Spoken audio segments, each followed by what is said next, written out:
The following program, General Grant Looks at the American Civil War, is a presentation of the Civil War Broadcasting Network.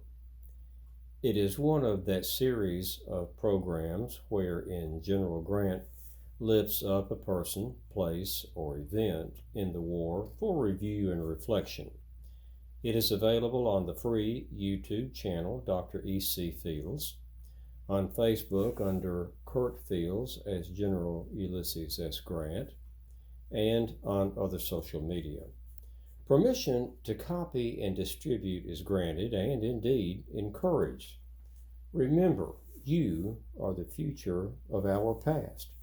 And now, General Grant looks at the American Civil War, discussing his promotion to Lieutenant General and then named General-in-Chief.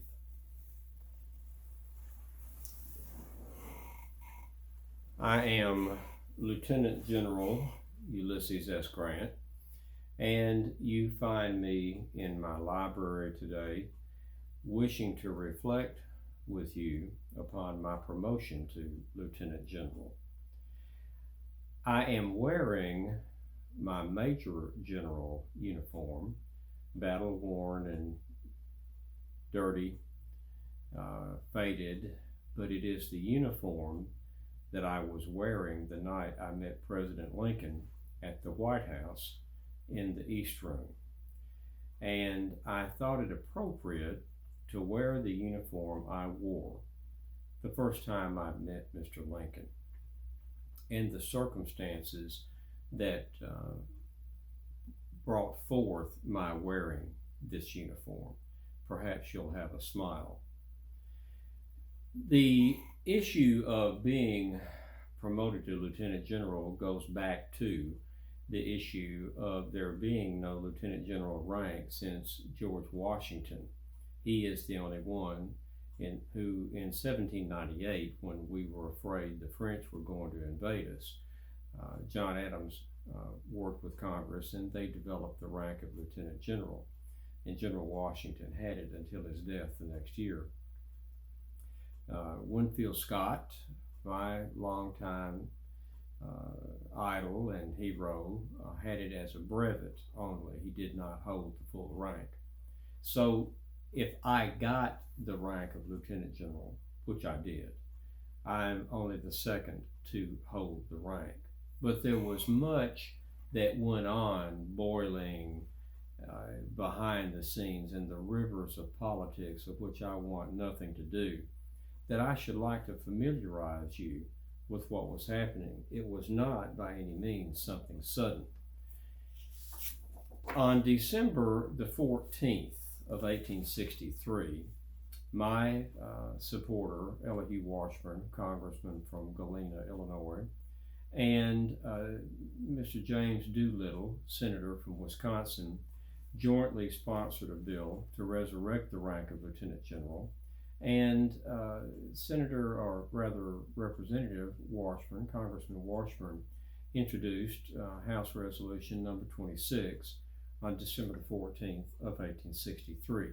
He had the honor, indeed wanted the honor, of introducing this legislation, and it reads in part, "The bill authorizes the President to appoint, by and with the advice and consent of the Senate, a Lieutenant General to be selected among those officers in the military service of the United States, not below the grade of Major General, most distinguished for courage, skill, and ability."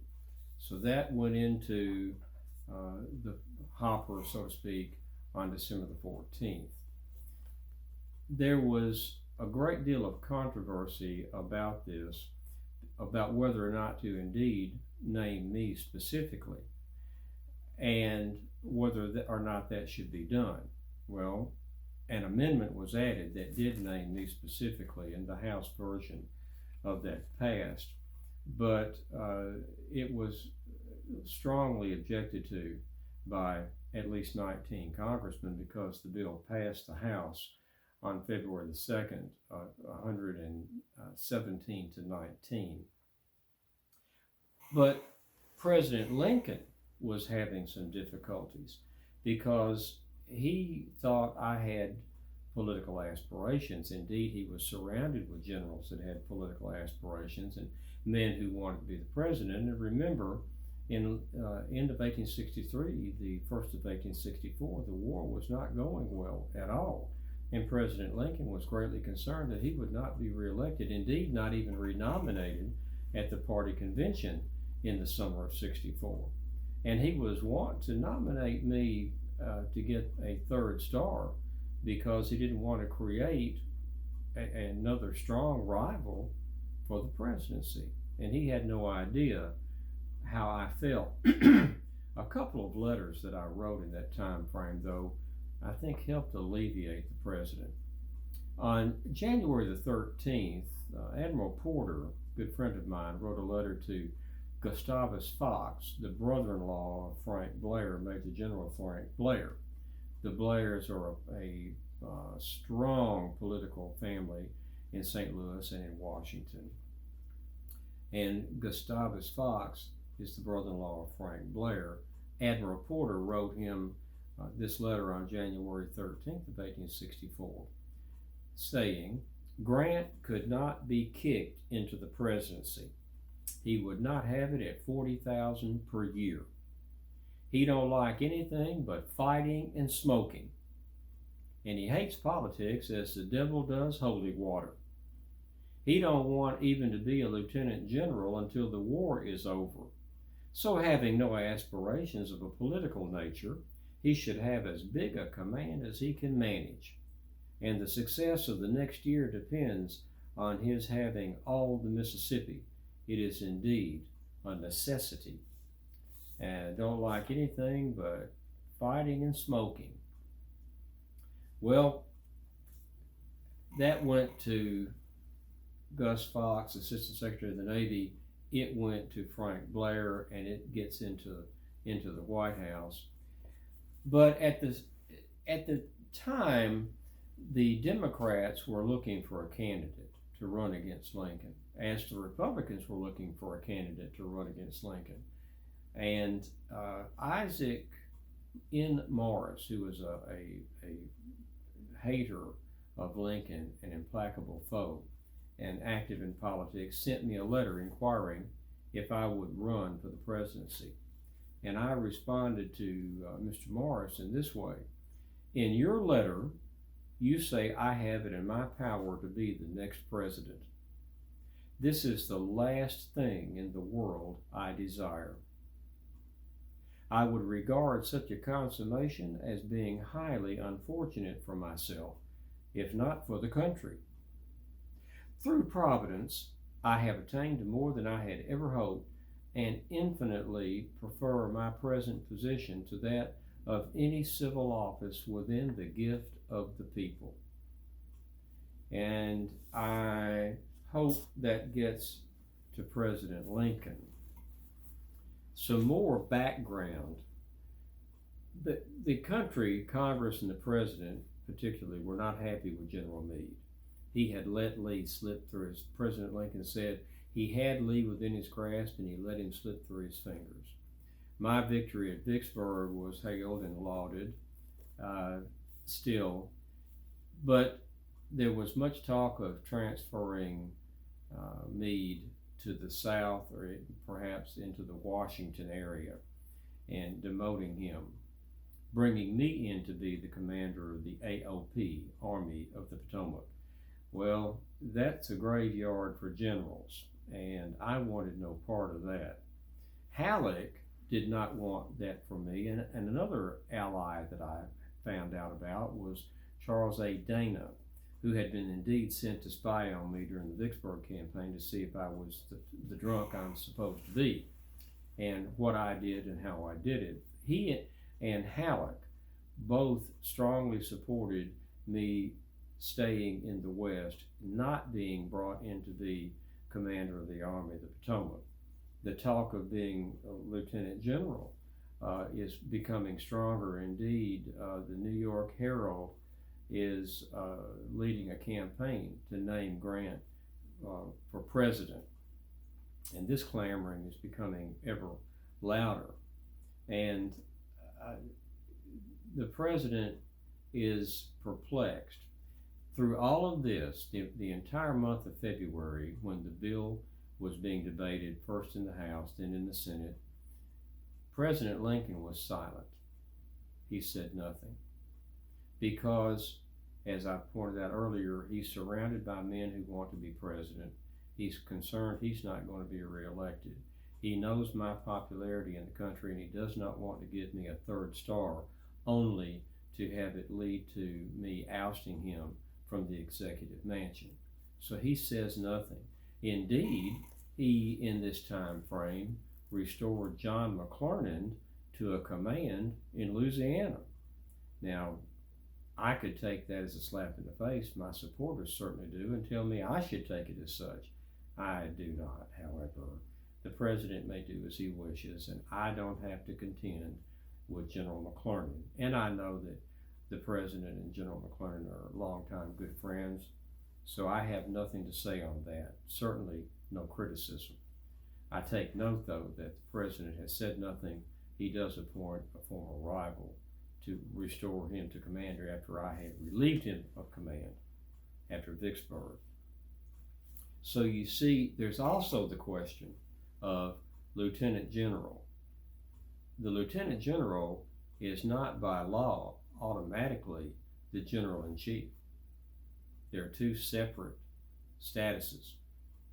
And if I get the lieutenant general promotion, and there was little doubt that I would get it. As I said, the House version initially had me named specifically. That would I be the general of the armies, or would I simply be the ranking general to direct all generals below me who are of the major general rank? And on February the 26th, Congressman Washburn sent me the letter. The Lieutenant General bill has passed both houses of Congress today. The appointment will probably be made next week. I should like to tell you a couple of things, though. When the bill was introduced on December the 14th, Senator Doolittle lauded me greatly. He said, General Grant has won 17 battles. He's taken more than 100,000 prisoners and captured more than 500 enemy cannon. And I expect I have done all of that. And the initial bill was amended to name me specifically.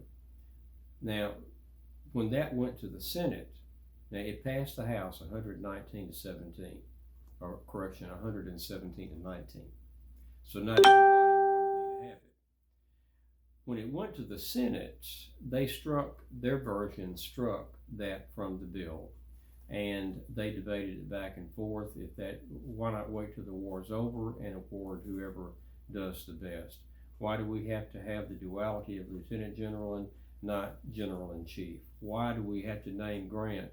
And the Senate took that amendment naming me specifically for two good reasons. The first being that naming me specifically took away or usurped the president's power, prerogative to appoint whomever he chooses.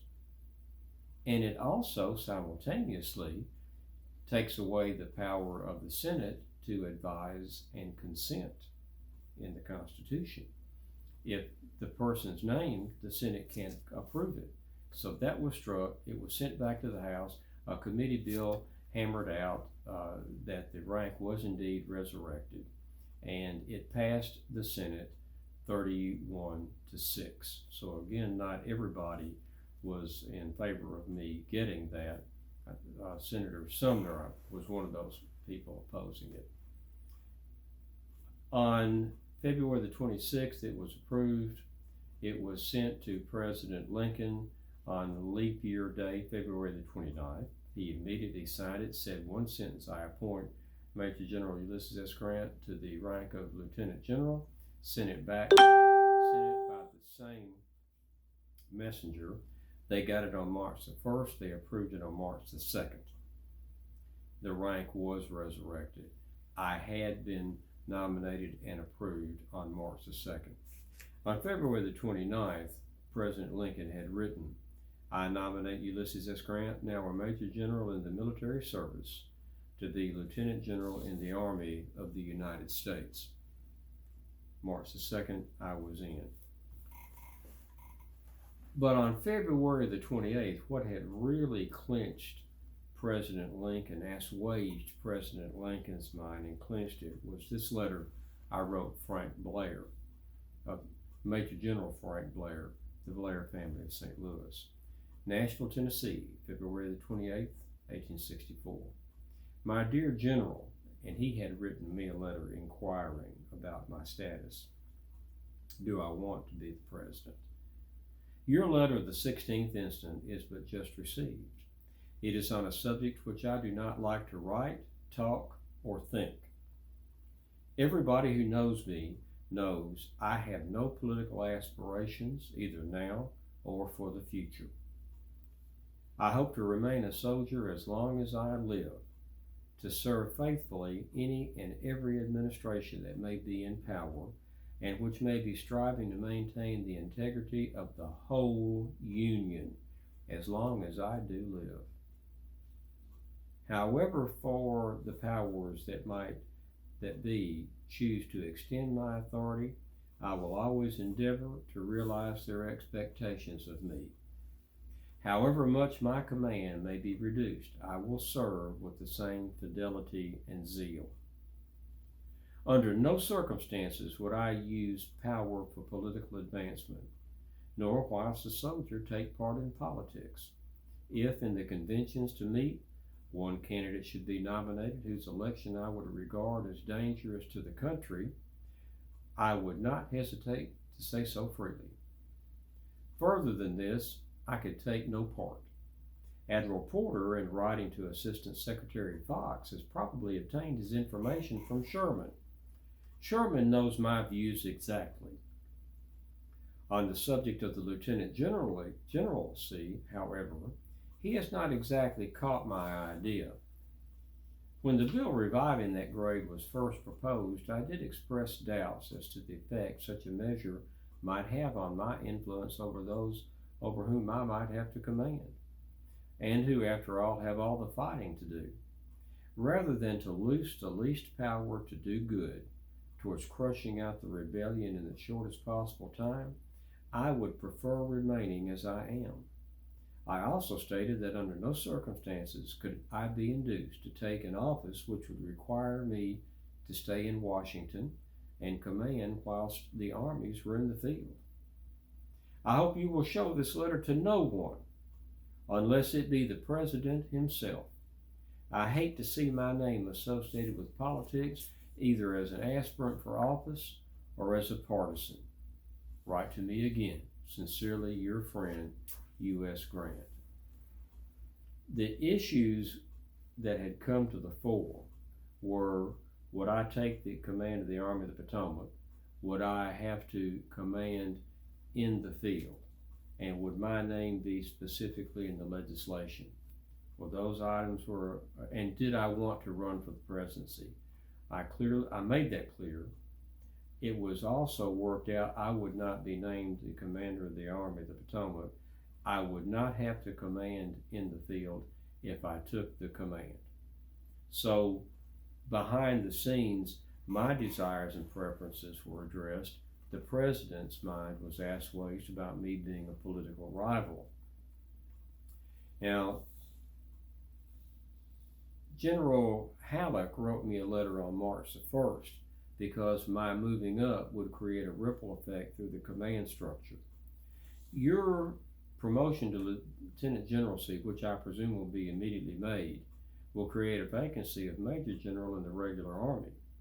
There are plenty of applicants for it, and these applications will be accompanied by much political intriguing and wire pulling. This is why I chose to share this with you. In my opinion, the place should be given to W.T. Sherman or G.H. Thomas. To the former, I would say decidedly if he succeeds in his present expedition, the Meridian expedition.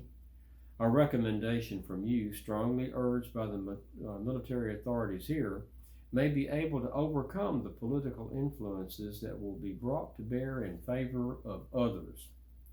I hope that you will give the matter your early consideration. Your letter in regard to McPherson assisted us very much, and he was confirmed yesterday. I had nominated McPherson to take command of the Army of the Tennessee and to replace Sherman, who was moved to commander of the Western Theater. Now, I wrote this letter to General Sherman on March the 4th. I knew that I'd been named and confirmed. The bill reviving the grade of Lieutenant General in the Army has become a law, and my name has been sent to the Senate for the place. I now receive orders to report to Washington in person immediately, which indicates either a confirmation or the likelihood of confirmation. I start in the morning to comply with the order, but I shall say very distinctly on my arrival there that I will accept no appointment which will require me to make that city my headquarters. This, however, is not what I started to write about. Whilst I have been eminently successful in this war in at least gaining the confidence of the public, no one feels more than me how much of this success is due to the energy, skill, and harmonious putting forth of that energy and skill of those who it has been my good fortune to have occupying a subordinate position below me. There are many officers to whom these remarks are applicable to a greater or lesser degree, proportionate to their ability as soldiers. But what I want is to express my thanks to you and McPherson as the men to whom, above all others, I feel indebted for whatever I have had of success. How far your advice and suggestions have been of assistance, you know. How far your execution of whatever has been given you to do entitles you to the reward I am receiving, you cannot know as well as me. I feel all the gratitude this letter would express, giving it the most flattering construction. The word you I use in the plural, intending it for McPherson also. I should write to him, but will someday. Starting in the morning, I do not know that I will find time just now. Your friend, U.S. Grant, Major General. I sent that heartfelt letter to Sherman. And Sherman sent a letter back to me in reply that I got after I had the ceremony with President Lincoln. Near Memphis, March 10th, 1864. Private and confidential. He had this hand delivered by a messenger. I have your more than kind and characteristic letter of the 4th. I will send a copy to General McPherson at once. You do yourself injustice and us too much honor in assigning to us so large a share of the merits which have led to your high advancement. I know you approve the friendship I have ever professed to you, and permit me to continue as heretofore to manifest it on all occasions. You are now Washington's legitimate successor, and occupy a position of almost dangerous elevation. But if you can continue as heretofore to be yourself, simple, honest, and unpretending, you will enjoy through life the respect and love of friends, and the homage of millions of human beings that will award to you a large share in securing to them and their descendants a government of law and stability. I repeat, you do General McPherson and myself too much honor. At Belmont, you manifested your traits, neither of us being near. At Donelson also, you illustrated your whole character. I was not near, and General McPherson in too subordinate a capacity to influence you. Until you had won Donelson, I confess, I was almost cowed by the terrible array of anarchical elements that presented themselves at every point.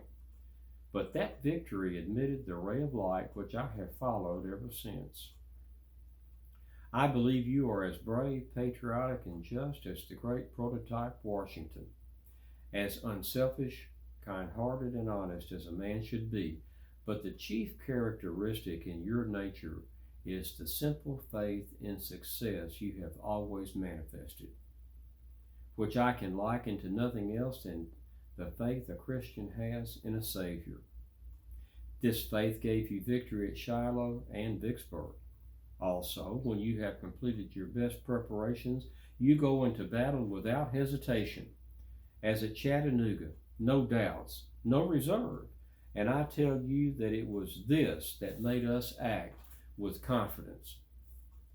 I knew wherever I was that you thought of me, and if I got in a tight place, you would come, if alive. My early points of doubt were in your knowledge of grand strategy and books of science and history. But I confess, your common sense seems to have supplied all these. Now as to the future, don't stay in Washington. Halleck is better qualified than you are to stand the buffets of intrigue and policy. Come out west. Let us make the whole Mississippi Valley dead sure. And I tell you, the Atlantic slope and Pacific shores will follow its destiny as sure as the limbs of a tree live or die with the trunk.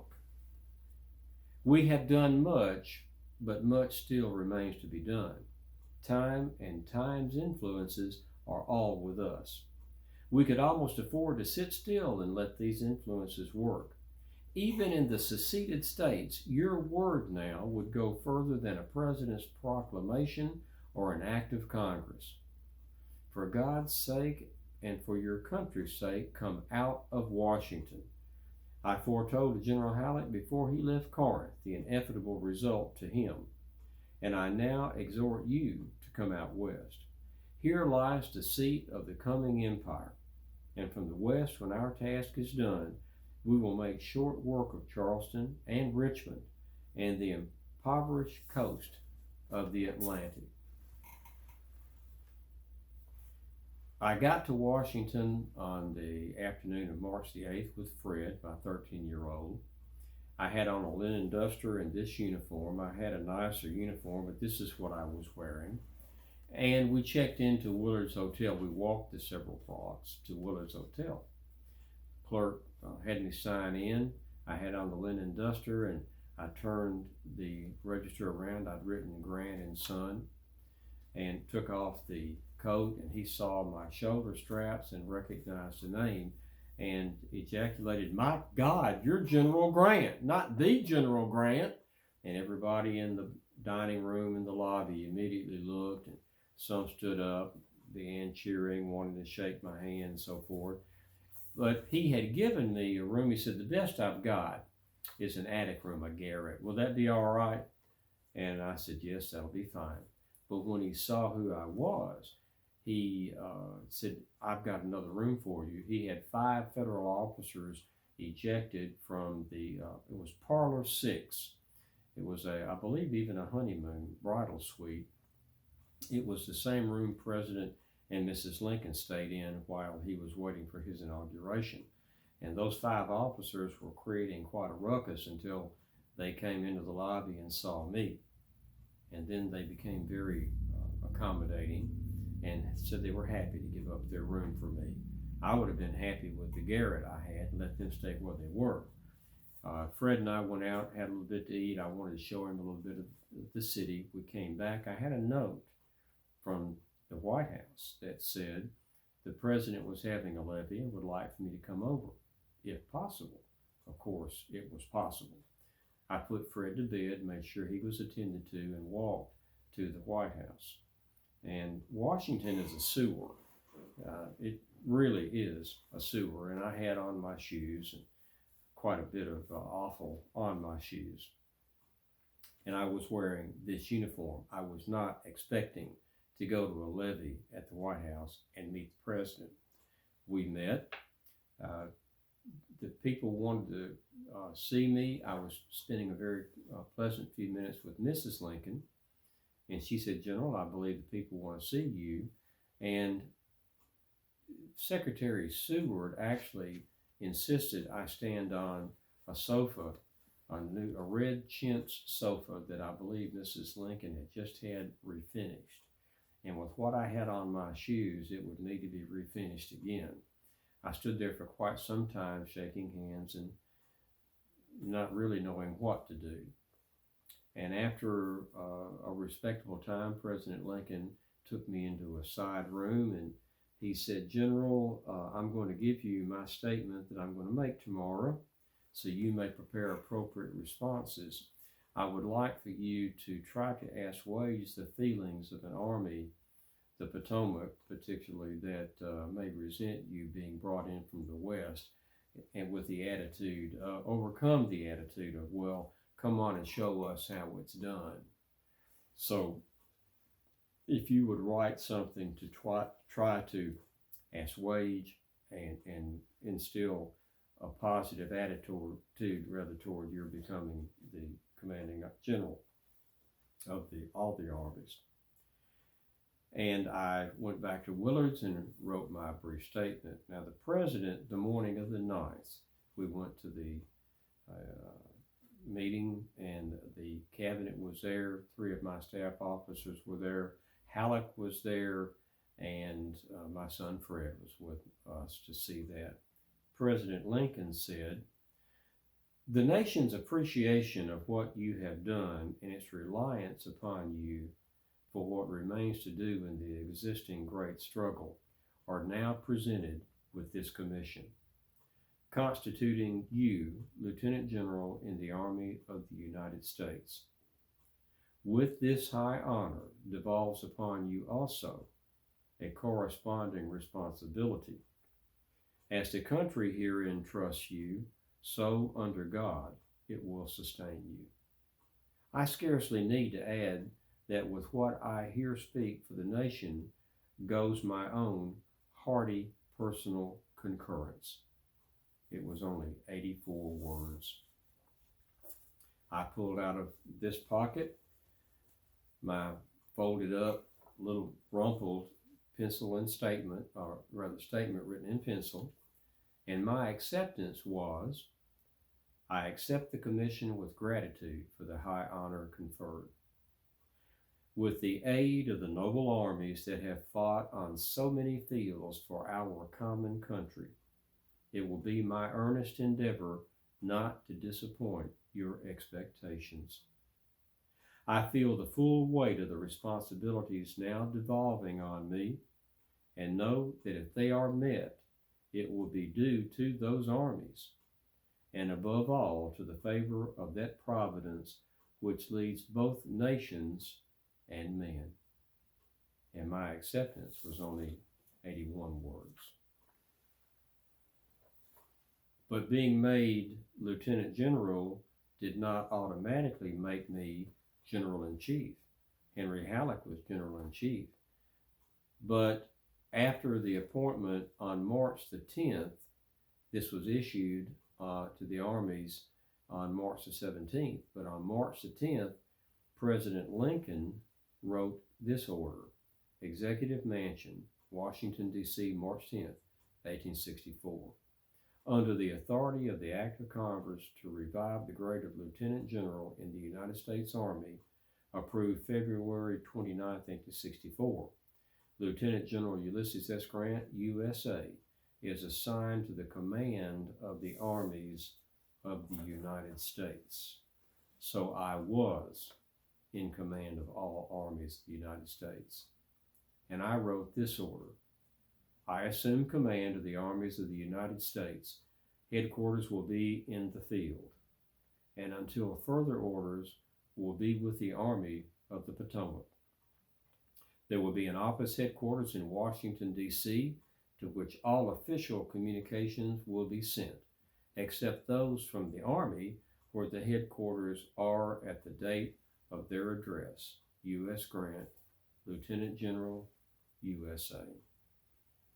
So there is the story of what happened and how it happened, with some of the swirling, often raging back currents of policies and politics of which Sherman had warned me.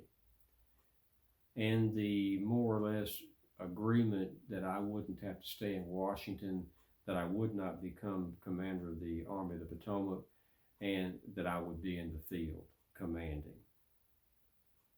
And there you have the story behind my promotion to Lieutenant General.